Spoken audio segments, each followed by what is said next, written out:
Let me tell you a personal story that is both funny and sad at the same time. I was working on some paperwork with a travel agent, and in the middle of the conversation they asked me for a copy of my passport for obvious reasons. They also sent me or forwarded me a reference photo of what my passport or picture of my passport should look like. At this point I realized I'm looking at someone's passport right now that has been forwarded to me, and I'm thinking, well, I should not be working with this travel agent in the first place if they just toss around their client's ID in the first place, but it was too late for me to change the course, so I decided to still work with them, but I thought, well, I need to do something to protect my IDs, and I'd like to share with you a simple method that you can use as well to provide some basic layer of protection for the IDs when you need to share them, right? So let's have a look. I have my passport photo right here, and it works for both PDFs and images or PNG. Let's start with the PNG. So first thing, open the file and click on Export. In the format, select the PDF. Go to Permissions and set the required password to open the document. Set the password. You also need to set the owner password. Those passwords could match or they could be different.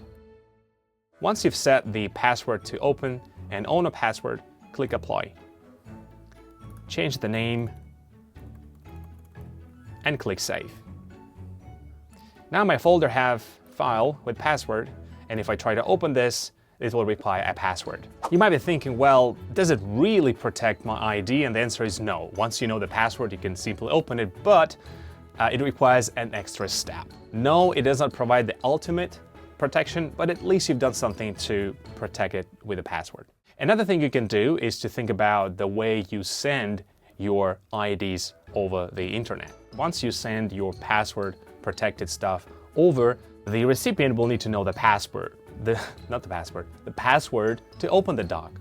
And here is the second trick that you can do to further protect your documents. Rather than typing the password in the messenger or in the email to the recipient, give them a call and dictate the password for them. This way, you might hope that they will not record this password anywhere. They will open the doc, do whatever they want, print it or have a look, and then they might forget this password after that. And this way, even though you've shared your passport and password with someone else, if they have not recorded their password, they won't be able to open the doc later on. Again, it doesn't provide the ultimate protection, but at least you've done something to protect your IDs. Thanks for watching this Tech Tuesday.